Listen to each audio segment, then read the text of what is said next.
Hello students, in this lecture I am going to explain types of asexual reproduction. In the previous class we have already discussed the differences between sexual and asexual reproduction. Asexual reproduction means it is the production of offsprings from the single parent without the gametic union. But here if we take the different types of asexual reproduction as per your NCERT syllabus, it includes fission, budding, fragmentation and regeneration. First of all, and also by specialized asexual spores. First of all, if we take the fission, fission is a type of asexual reproduction where an organism or a cell splits into two or more daughter cells. Generally, fission occur in unicellular organisms and it has again two types. One is binary fission and the second one is multiple fission. First, if we take the binary fission. In binary fission, an organism or a cell splits into two daughter cells or it divides into two daughter cells. Binary fission is generally more common in prokaryotic organisms like bacteria, like archaebacteria. But it is also seen in certain eukaryotes like amoeba. For example, again this binary fission could be classified into simple, transverse, longitudinal and oblique binary fission. For simple binary fission, the example for this is amoeba. Here, simple binary fission means in amoeba, the plane of division during binary fission is irregular, hence it is called simple or irregular binary fission. Whereas transverse binary fission, it is seen in certain organisms like Paramecium. In Paramecium, the plane of division is transverse. So hence it is called transverse binary fission. Next, the longitudinal binary fission, it is seen in certain flagellated organisms like Euglena. In Euglena, the plane of division is longitudinal, means the cell divide longitudinally to give rise to two daughter cells. Whereas oblique division, oblique binary fission, it is seen in certain dinoflagellates like Serratium. So here the plane of division is oblique. So the oblique plane is the plane of division in these organisms. But in your syllabus, the main type of division which has been explained is the simple or irregular binary fission in amoeba. Let us discuss that simple or irregular binary fission. In amoeba, generally it is a unicellular organism. Cell has irregular shape. Anyone can write the diagram of amoeba. This one is the nucleus.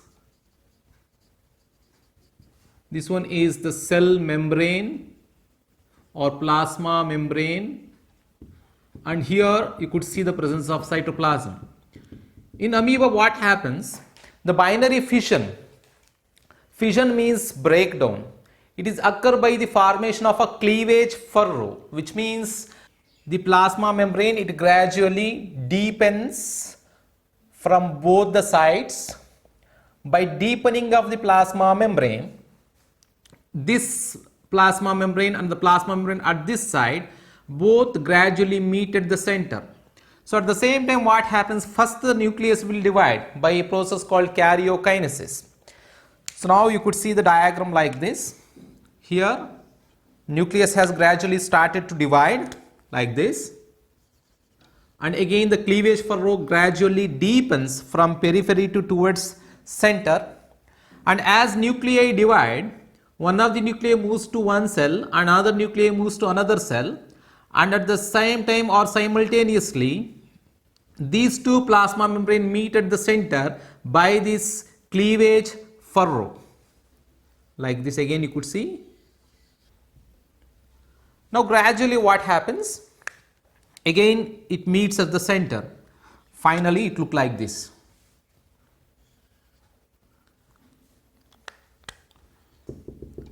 Finally, a parent cell gives rise to two identical daughter cell, and here division can occur in any plane, like this, in this plane, like in oblique plane, like in transverse plane. In any plane the division is occur, but generally here the division is generally perpendicular to the plane of division of the nuclei.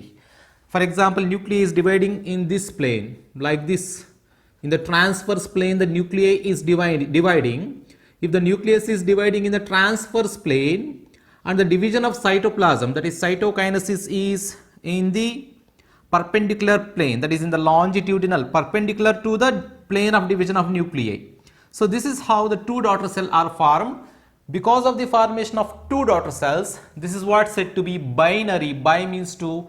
This is what said to be binary fission. And next, the second type of fission is the multiple fission.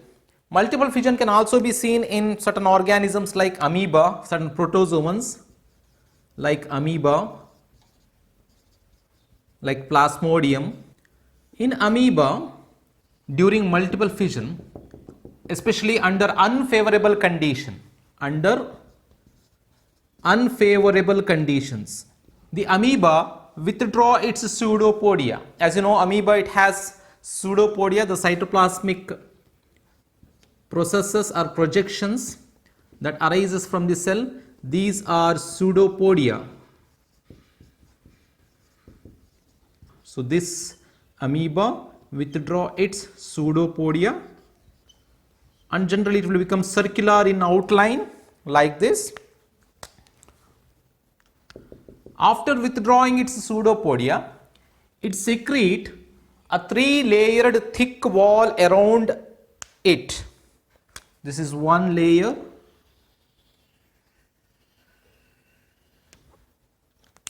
This is another layer.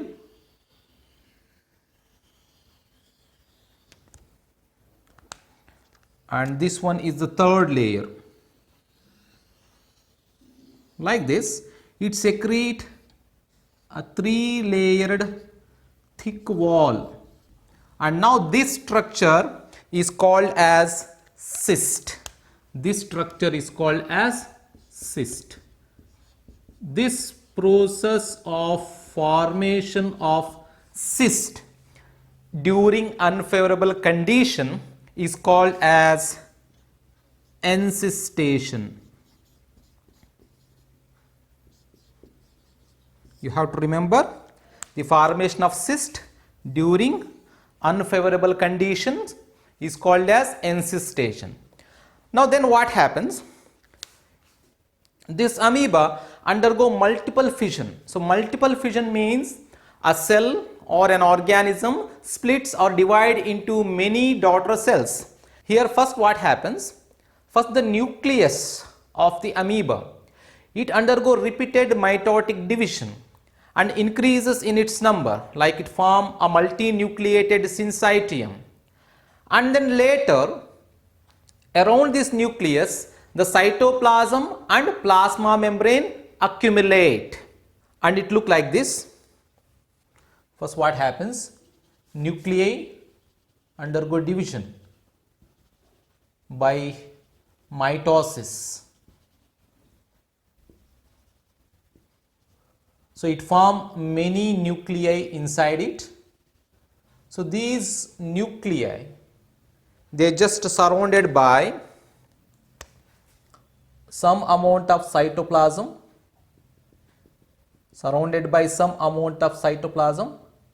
and then by a cell membrane like this.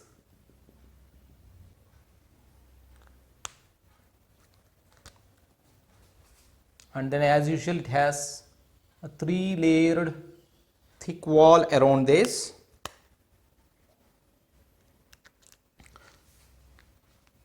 So now the daughter cells which are formed after multiple fission are called as amoebulae or pseudopodiospores.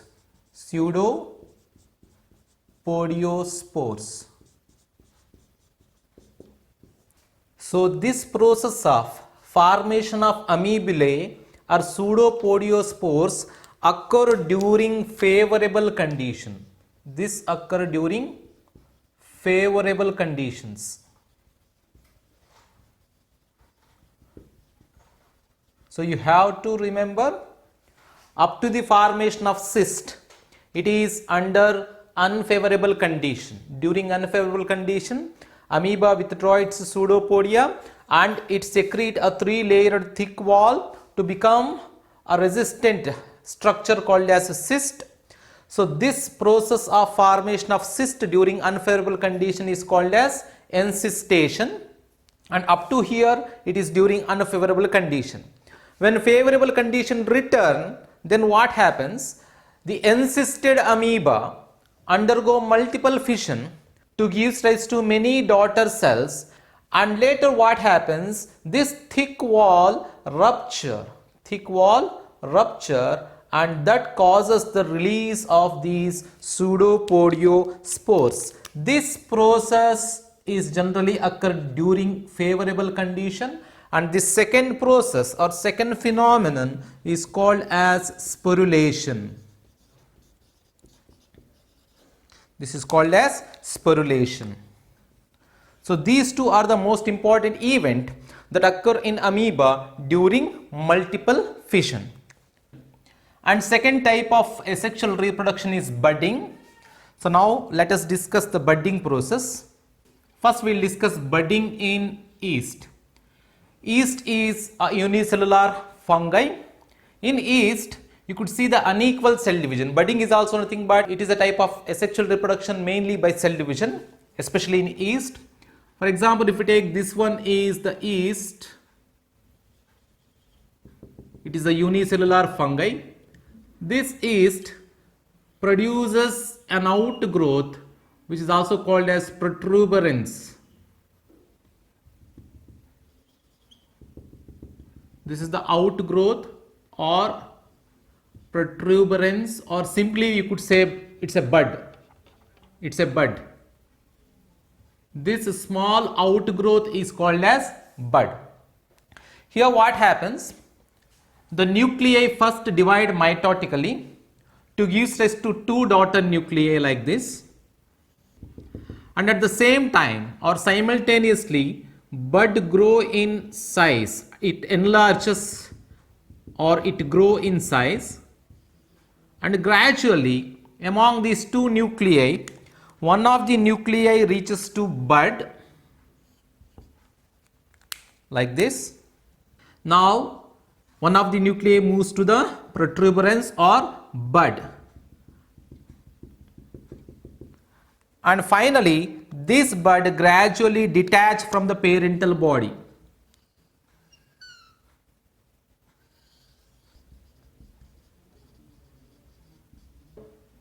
This is how budding occur in yeast, but here the division is unequal. So it results in the formation of a larger cell and a smaller cell. Larger cell is the parent itself, but the smaller cell is called as bud. That bud gradually develops into an independent organism. So this is how budding occur in yeast. But budding can also be seen in certain multicellular organisms like hydra and sponges. But you have to remember, in yeast the budding is exogenous. In yeast the budding is exogenous because bud form above the surface of the organism. Here you could see the exogenous budding. Let us discuss some other types of budding. Next, budding in hydra. Hydra is a coelenterate. It's a coelenterata. If you observe, it is generally sessile animal. It has tentacles around its mouth. This hydra, it produces a multicellular outgrowth at certain regions of its body, and this outgrowth gradually grow in size and it develops mouth and tentacles around this. Now this is called as bud. This bud gradually may detach from the parental body and that may develop into an independent hydra. And here in hydra also the budding is exogenous. In these both cases the budding is exogenous, but the difference is in yeast you could see unicellular bud, whereas in hydra you could see multicellular bud. Next, third type of budding, third type of organism in which we could see budding is sponges. Some freshwater sponges like Spongilla. In these freshwater sponges, you could see internal buds, internal multicellular buds, which are called as gemmules. These are the endogenous buds. So here in these two organisms you could see exogenous buds, but in sponges you could see endogenous buds.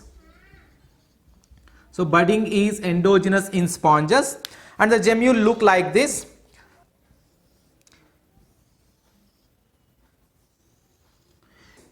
It has many totipotent cells inside this. These totipotent cells which are present inside the gemmules are called as archaeocytes. And this one is the micropyle. And as a sponge, it is surrounded by many endoskeletal bodies called as spicules. So these are the spicules. So here also the budding occur during unfavorable condition, and these archaeocytes can resist very harsh environmental conditions, so that in that condition an adult sponge cannot survive. But these gemmules or buds, internal buds, can survive under unfavorable condition. When conditions are favorable, the archaeocytes releases through the micropyle into the water bodies, and they develop into an independent sponge or independent organism. So this is how budding occur in different organisms. Now the third type of asexual reproduction is by specialized asexual spores that we discuss now. So there are so many asexual spores that are formed in different organisms, but as per your NCERT syllabus, I am going to explain mainly two different types of asexual spores. That includes, one is zoospores and the second one is conidia. Zoospores are flagellated motile asexual spores. Example for this is Chlamydomonas. In Chlamydomonas, you could see flagellated motile asexual spores. These spores will have flagella. But here, these zoospores are formed endogenously. These are endogenous spores, which means these are formed inside the sporangium. Inside the sporangia, these zoospores are formed. If you take the second type of spores, that is conidia. Conidia are non-flagellated and non-motile spores, and these are formed in certain fungi like penicillium on a specialized hyphal branch, on a specialized hypha called as conidiophore, like this. This mycelium or hypha, it produces certain erect branches like this, and above these branches certain specialized structures are formed, or specialized hypha. You can see in this image, this is the hypha. Here gradually what happens, splitting of the cells occur. That means here these are the cells. These cells exogenously, they gradually become a spore like this. So they exogenously, they become spores. From the outside, the spores are formed not inside the sporangium, and these spores are conidia, which are formed on a specialized hypha called as conidiophore. This is how asexual reproduction occur in certain organisms like Penicillium notatum, or Penicillium, you could take an example for the formation of conidia on the specialized branches called as conidiophore. This is about third type of asexual reproduction, that is by asexual spores. And fourth type of asexual reproduction is fragmentation. In fragmentation, an organism breaks into multiple fragments or many fragments, where each fragment develops into or grow into an independent organism. So here fragmentation may be occur accidentally or by intentionally. For example, it is very common in algae and fungi, even in sponges and certain sea stars, like we could call it as starfishes. So in these organisms we could see fragmentation. After fragmentation, each fragment will grow into an independent organism, and this fragmentation does not require any specialized cells or specialized structures, right?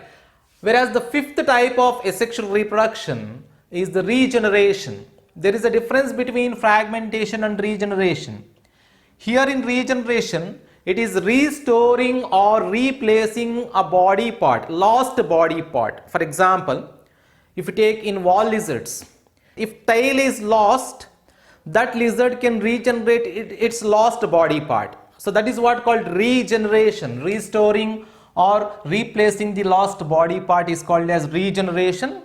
But in regeneration, an organism can regenerate whole body part from a small fragment, as in planaria. Example for this is planaria. And even in hydra also you could see this type of regeneration. This type of regeneration is called as morphollaxis. Morphollaxis. Here whole body or entire body is formed from the small fragment, regenerated from the small fragment. Example planaria, and even you could see this in hydra. Whereas the second type of regeneration is only a small part of an organism, like an organ, is regenerated. So this type of regeneration is called as epimorphosis. So this one is called as epimorphosis.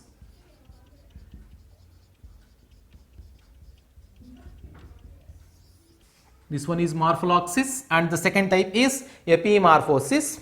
Here in epimorphosis, this is seen in so many organisms. As I said, in wall lizards, there the epimorphosis cannot be considered as a type of reproduction, and even in humans also you could see epimorphosis. The only organ in our body that can regenerate only from a small part is liver. Even if we remove 3/4 of the part of our liver, that liver can again regenerate. So liver is a body part that can show regeneration in humans. So this is what the regeneration, and an example for the regeneration is planaria, that has great power of regeneration. And regeneration require certain specialized cells, unlike fragmentation. Fragmentation does not require any specialized cells, but regeneration require specialized cells. This is what different types of asexual reproduction in organisms. So in the next lecture, I am going to explain vegetative propagation and some other concepts of this chapter, reproduction in organism, from your NCERT syllabus, and it will be very helpful for your NEET examination.